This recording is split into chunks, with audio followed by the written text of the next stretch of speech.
روح گھر سے نکل جاتی ہے لیکن بدن سے ایسی اس کی نسبت ہو جاتی ہے کہ جو بھی بدن پہ گزرے گا، جسم پر جو بھی گزرے گا، تکلیف یا آسانی، روح کو ضرور اس سے متاثر ہونا ہے۔ جس طرح حیات دنیا میں ہوتی ہے بلکہ اس سے بھی زائد ہوتا ہے، مرنے کے بعد احساس اور بھی بڑھا دیا جاتا ہے۔ دنیا میں ٹھنڈا پانی، سرد ہوا، نرم فرش، لذیذ کھانا، سب باتیں جسم پر وارد ہوتی ہیں، مگر راحت و لذت روح کو پہنچتی ہے۔ یعنی جو بھی آپ کھاتے ہیں جسم پر، لیکن سکون اور اچھا کس کو لگتا ہے؟ روح کو لگتا ہے۔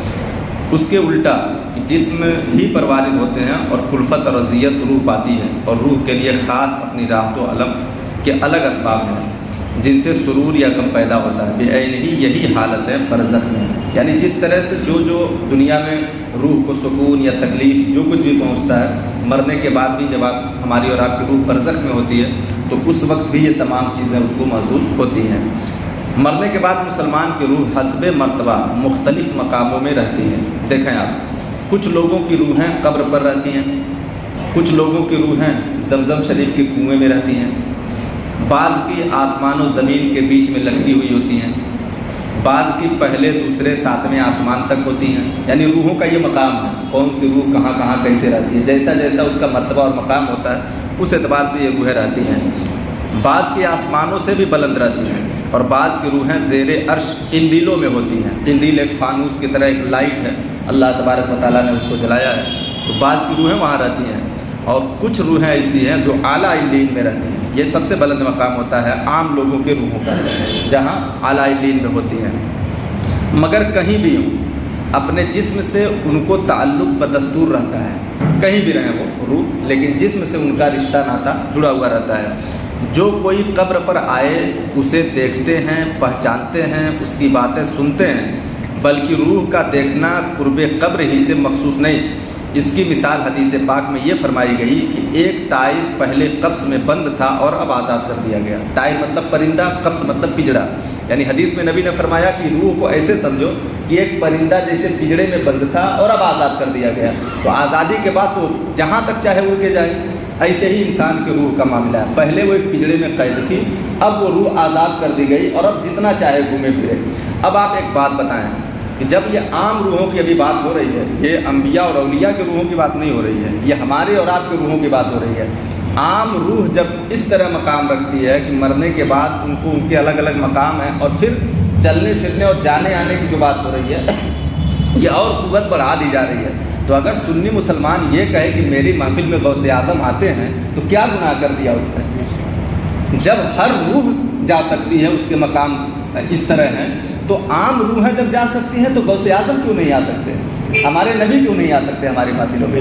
تو یہی ہمارا عقیدہ ہے کہ جب عام روحوں کا یہ مقام ہے تو جو اعلیٰ قسم کے لوگ ہیں اللہ کی بارگاہ میں، ان کے روح کا تو پوچھیے ہی مت کیا اعلیٰ مقام ہے۔ وہ حدیث پاک دیکھیں، میں ترجمہ پڑھتا ہوں۔ بے شک جانیں جب بدن کے علاقوں سے جدا ہوتی ہیں، عالم بالا سے مل جاتی ہیں، اور سب کچھ ایسا دیکھتی سنتی ہیں جیسے یہاں حاضر ہیں۔ یہ روحوں کی بات ہو رہی ہے، ہمارے اور آپ کی روحوں کی باتیں ہو رہی ہیں کہ وہ ایسا دیکھتی اور سنتی ہیں جیسے یہی حاضر ہیں، یہ ہماری اور آپ کی روح ہے۔ تو آپ بتائیں انبیاء کی روح کا عالم کیا ہوگا؟ اچھا، دوسری حدیث پاک میں ہے، آقا صلی اللہ علیہ وسلم ارشاد فرماتے ہیں جب مسلمان مرتا ہے تو اس کی راہ کھول دی جاتی ہے جہاں چاہے جائے، جہاں چاہے جائے۔ انسان مسلمان جب مرتا ہے تو اس کی راہیں کھول دی جاتی ہیں، چاہے جہاں جائے آئے بنداس ہو جاتا ہے وہ۔ اچھا، شاہ عبدالعزیز محدث دہلوی رحمۃ اللہ علیہ لکھتے ہیں کہ کافر کی خبیث روحیں بعض ان کی مرگٹ پہ ہوتی ہیں، بعض قبر پر رہتی ہیں، بعض کی چاہے برہوت میں کہ یمن میں ایک نالا ہے، گٹر ہے، اس میں رہتی ہیں، بعض کی پہلی دوسری ساتویں زمین میں، مومن کی روحیں آسمان میں اور کافر کی روحیں زمین میں، بعض کی ان کے بھی نیچے سجین میں، مومن کی روحیں اعلیٰ علیین میں جو سب سے بلند مقام ہے، کافر کی روحیں سجین میں جو سب سے نیچے مقام ہے۔ اچھا، اور وہ کہیں بھی ہوں، جو اس کی قبر پر یا مرگٹ پر گزرے اسے دیکھتے ہیں، پہچانتے ہیں، بات سنتے ہیں، مگر کہیں آنے جانے کا اختیار نہیں، کیونکہ قید کر دیے جاتے ہیں۔ یہ کافر کی روح ہیں۔ لیکن اختیار کی اگر بات کریں تو آپ دیکھیں وہ بھی سب کی سنتے ہیں، وہ بھی سب کو دیکھتے ہیں۔ بھائی جب کافر کی روح دیکھ سکتی ہے تو جو اللہ کی بارگاہ میں مقبول ہوں ان سے کیا پرابلم ہے، ان سے کیا دقت ہے؟